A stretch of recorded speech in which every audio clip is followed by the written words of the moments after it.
1 year ago today, one of the greatest games ever released, Red Dead Redemption 2, a game that revolutionized the gaming industry, and I think nothing can ever beat this game in its quality, its story, its gameplay, the graphics.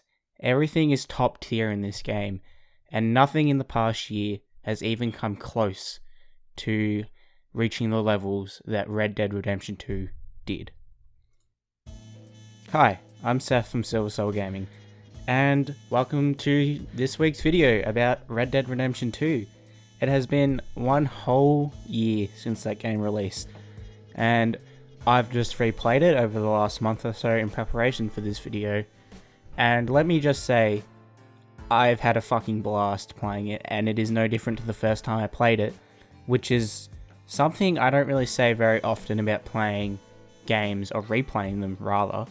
And this time around I tried to 100% it. Getting there. I'm so close. And this game has been a fun ride.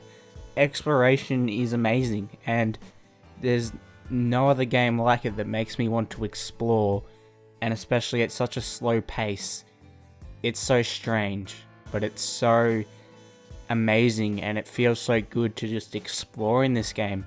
I don't know what it is, but just riding around on your horse as Arthur and just looking around, seeing what's in the wild, who's going to attack you, what's going to happen next. You never know. This world's so unpredictable yet so realistic and so gritty and dark at times, but so full of hope and light at other times. It's amazing, and it's just a fun ride all the time.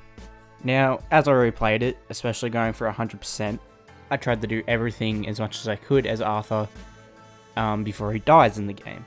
And doing everything adds more to this story, more to the character, and you see this character development obviously as you play more and more, as you see Dutch kind of fall from grace and become the man that he is in Red Dead Redemption. You see him become crazy and slowly just murderous. And then you see Arthur over time, he begins to no longer believe in his morals and what he's doing, and he feels so bad about what he has done.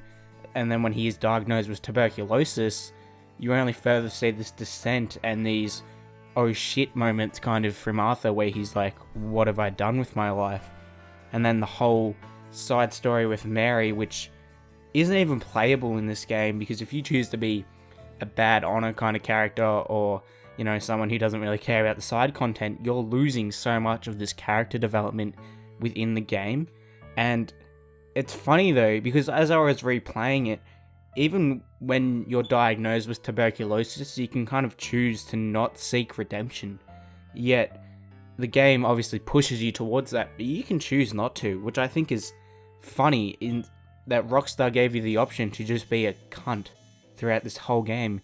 But if you choose and turn around like Arthur does in the game, like Arthur is meant to rather in the game, it's so much more satisfying.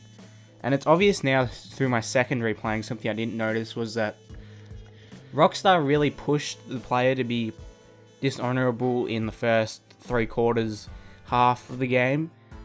But when you're just before you get diagnosed with tuberculosis, and before all this shit goes down with the gang, you already see Arthur slowly change his morals. And it's funny because as a player, I kind of did too. And it's something I didn't really notice. Now, obviously I'm not super dishonorable in the game. I kind of like being the good guy in the games if I get given the option, especially with a morality system like there is in this one. But it feels different even when after you're diagnosed with TB.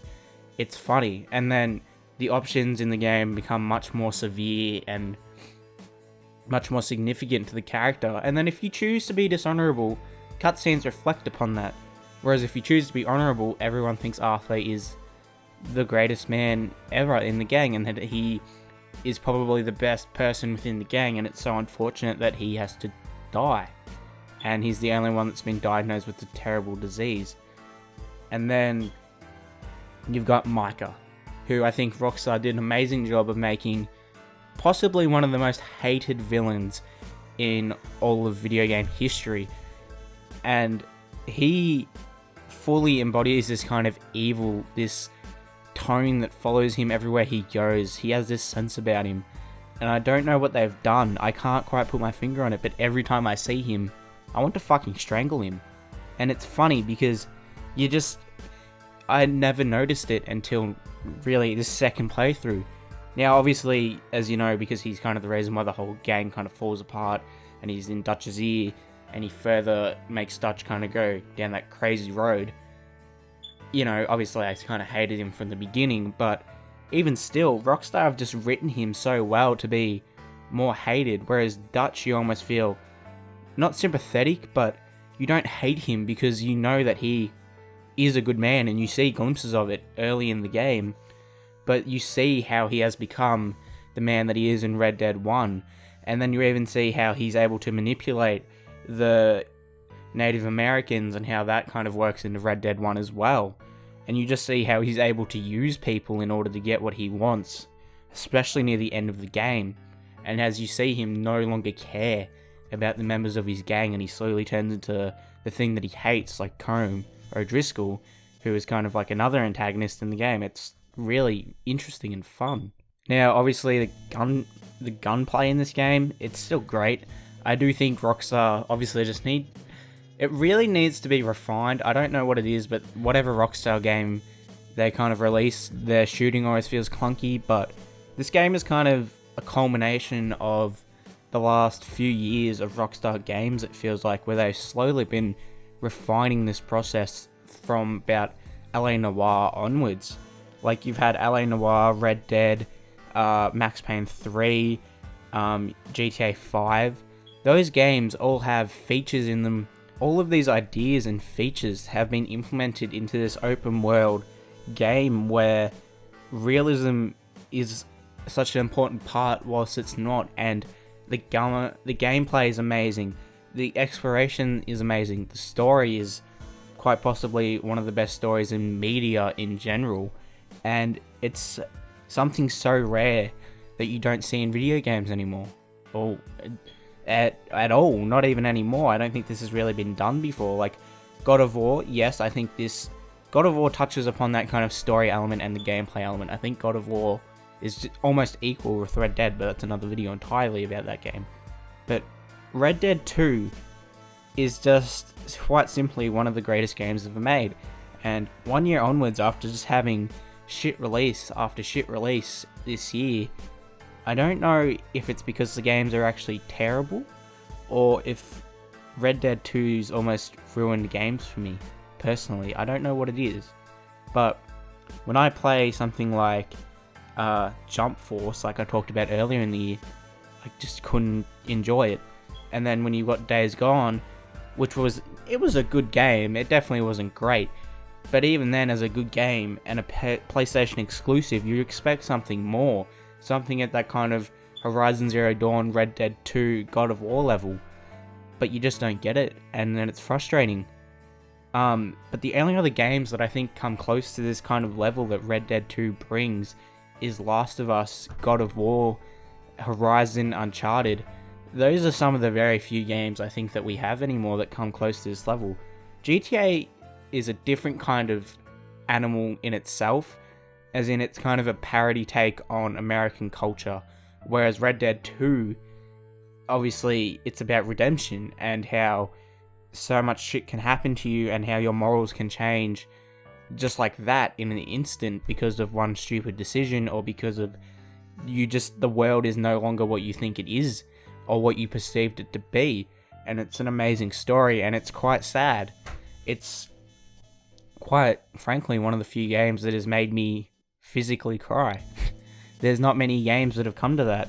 But even replaying Red Dead 2, when Arthur goes to see Mary, his kind of ex-lover, fiancée, the one woman he could have been with to leave this life behind, and he can't bring himself to leave for her because he thinks the gang they rely on him, and if he's no longer there, they'll die. Or, something terrible is going to happen to them if he's no longer there to support them. and he can't run off with the one person that he truly loves because of this gang. And it's beautiful, but it's so sad. And then when you know what happens later in the game, it's even worse, because quite frankly, it just makes that decision seem so stupid, and Arthur could have spent his, last month or so that he had left at that point with the person that he loved, and he could have lived even longer because he wasn't putting himself through so much harsh situations. And it's beautiful. There's nothing quite like it. And we've got some really bad games in the last year and some okay ones, and then we've got Outer Worlds and Modern Warfare releasing today. And these games are great, and replaying Red Dead 2 has been one of the greatest experiences in my life, and then analyzing it for this video makes it almost better. And look, if you haven't replayed Red Dead 2 in the last year, I just recommend you do it. If you love that game, do it. Now, I know people had issue with the pacing, and I agree, it is a little bit slow at times, but that's needed for storytelling purposes, and that's kind of what Rockstar were going for to go along with that realism. And I implore you to play this game. If you have not played it, you're missing out. And I know I just spoiled a large chunk of this game for you.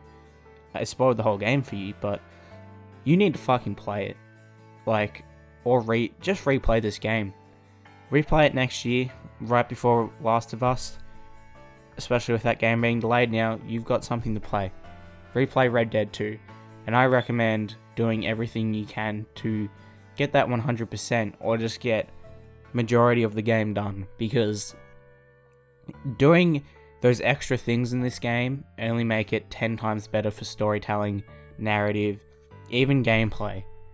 I implore you to do it, and it makes the character of Arthur so much more beautiful and so much more saddening yet great at the same time. Arthur is quite frankly one of the best video game characters, and so is John. And I didn't think I knew Arthur was going to die before I even played this game, and I was excited to play as John once he died, but when he did die, I kind of just wanted to play as Arthur, which I thought was funny because I love John as a character, and I think he's another great video game character in all of history. But Rockstar managed to make another great fucking character, and I don't know how they do it. They make great games consistently, and they take forever, but I think a 6-year wait for each title is amazing. Now, 8 years between Red Dead and Red Dead 2 was worth the fucking wait, in my opinion. I would much prefer to wait those 8 years for something like Red Dead 2 than, wait 3 or 4 years and get something like Watch Dogs Legion after Watch Dogs 2. I think there's a big difference in quality and just storytelling. And that's all I really have to say about this 1 year later video on Red Dead Redemption 2. Fucking play it. Now, today, there will be an Outer Worlds stream. It's probably already happening. Go check that out. It's on Twitch. Also, I will have Modern Warfare video out as soon as I finish that campaign and get a good chunk of the multiplayer done. It's installing right now on my PlayStation 4. It didn't come until about 20 minutes ago, so yeah. But that video will be out very soon. I love Call of Duty. It's a great series. I'm very excited for this game. And that's all I have to say. Make sure you go check the links in the description. I stream on Twitch with my friend. We're probably going to do a Fortnite stream. I dislike that game, but I'm going to do it just for the fun of it. And I'm also probably going to do Minecraft and probably Call of Duty now that it's out, and some Rainbow Six as well. So there's all those things that'll be streaming on my channel. Check out Silversoft Games streaming channel. It has great content on there as well.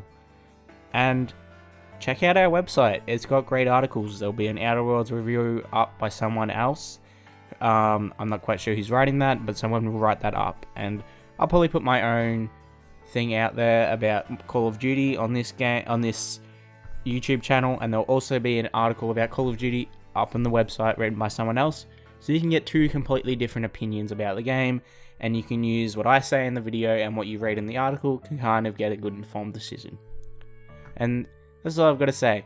Just keep checking out everything Silver Soul Gaming. We're consistently growing, and I really enjoy making the videos for this channel, and I really just enjoy, experiencing this channel growth. And yeah, I'll see you guys very soon for another video.